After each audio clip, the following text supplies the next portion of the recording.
नमस्कार, दर्श न्यूज देख रहे हैं आप और मैं हूं आपके साथ स्नेहा मनोज। देखिए, बिहार विधानसभा की चुनाव की अगर बात कर ले तो काफी कम समय बचा है और एक तरफ जहां पर एनडीए मजबूती के साथ बिहार चुनाव को टारगेट कर रही है और बिहार चुनाव को लेकर रेडी नजर आ रही है, तो दूसरी तरफ अगर महागठबंधन की बात कर ले तो लगातार महागठबंधन में बैठकों का दौर जारी है और बिहार चुनाव को टारगेट करने के लिए, उनके समीकरण को साधने के लिए उनके तरफ से लगातार कोशिश जो है वो जारी नजर आ रही है। और ऐसे में इन सब के बीच एक बड़ी खबर निकल करके सामने आ रही है। आपको बता दें कि बिहार में जिस तरीके से गठबंधन वाले चुनावी समीकरण को लेकर के बात उठती है, और ऐसे में यूपी से एक बड़ी खबर निकल करके सामने आ रही है, क्योंकि मायावती ने अपने पार्टी बीएसपी को लेकर के बड़ा ऐलान किया गया है और ऐसे में बिहार चुनाव में उनकी जो एंट्री है वो होने वाली है। और मायावती की तरफ से बड़ी बात कही गई है कि बिहार के सभी 243 सीटों पर वो अपने उम्मीदवार उतार सकते हैं,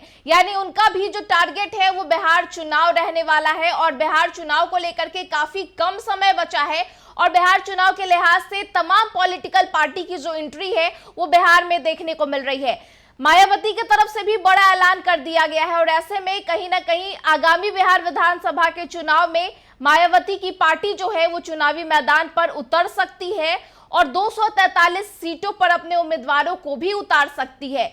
अगर बिहार चुनाव को समीकरण को लेकर के बात कर ले तो बीएसपी की कहीं ना कहीं बिहार के 25 से 30 विधानसभा सीटों पर मजबूत पकड़ बताई जाती है।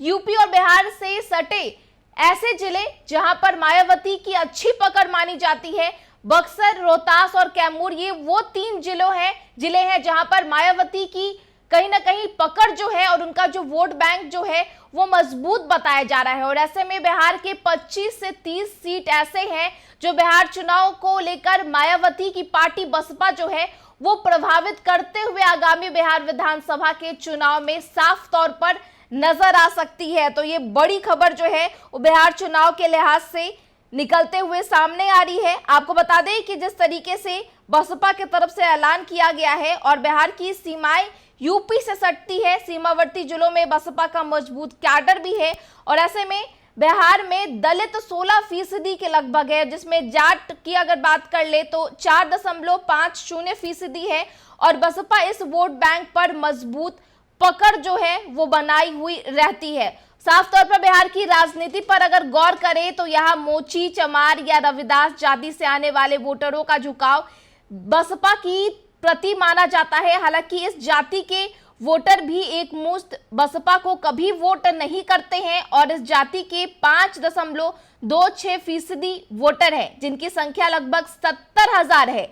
और बिहार की राजनीति में बीएसपी हमेशा से वोट कटवा के रोल में रही है। बीएसपी को सपोर्ट बिहार के अलग अलग सीटों पर बिखरे हुए दिखाई देते हैं और यही वजह है कि इनकी पार्टी प्रत्याशियों को बिहार में मुश्किल से जीत मिलती है। तो देखिए, बड़ा ऐलान मायावती के पार्टी जो है वो बसपा की तरफ से किया गया है। बिहार के सभी 243 सीटों पर वो आने वाले बिहार के चुनाव में अपने प्रत्याशी को उतार सकते हैं। और ऐसे में अगर बिहार चुनाव के इतिहास को लेकर के बात कर ले तो बसपा के जितने भी जीते हुए प्रत्याशी हैं जो बिहार विधानसभा में अपनी जीत को दर्ज करते हैं वो कहीं ना कहीं दूसरे राजनीतिक पार्टी में चले जाते हैं। आपको बताते चले कि जिस तरीके से 2020 के बिहार विधानसभा चुनाव को लेकर के बात की जाए तो बसपा के 5 उम्मीदवार जीते थे 2020 के बिहार विधानसभा के चुनाव में और सभी जीते हुए विधायक लालू यादव की पार्टी आरजेडी में चले गए थे। वहीं 2005 की बात कर ले तो हुए बिहार विधानसभा के चुनाव में बसपा के 2 प्रत्याशी जीते थे। 2005 नवंबर के विधानसभा चुनाव में बसपा की ताकत फिर बढ़ी थी और 4 प्रत्याशी जीते थे और सभी जीते प्रत्याशी जदयू में चले गए थे।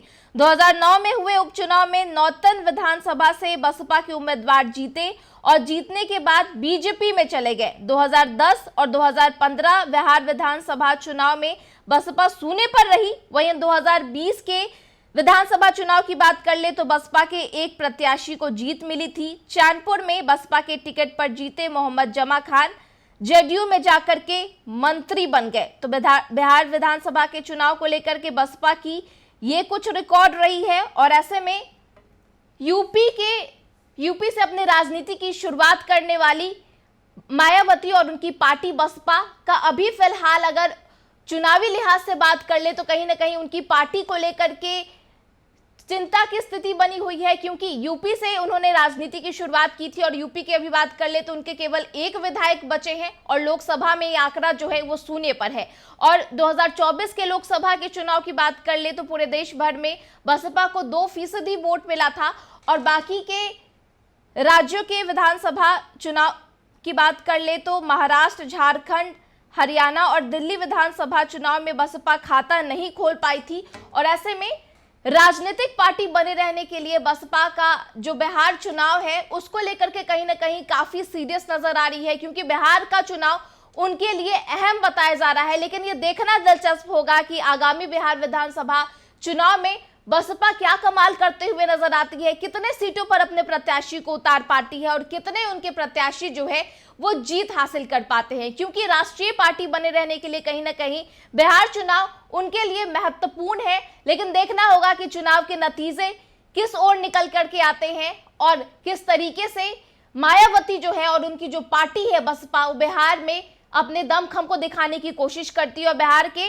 बाकी राजनीतिक पार्टी को किस प्रकार से प्रभावित करती है, ये फिलहाल देखने का विषय होगा। फिलहाल इस खबर में इतना ही। तमाम खबरों के लिए आप देखते रहे दर्श न्यूज। नमस्कार।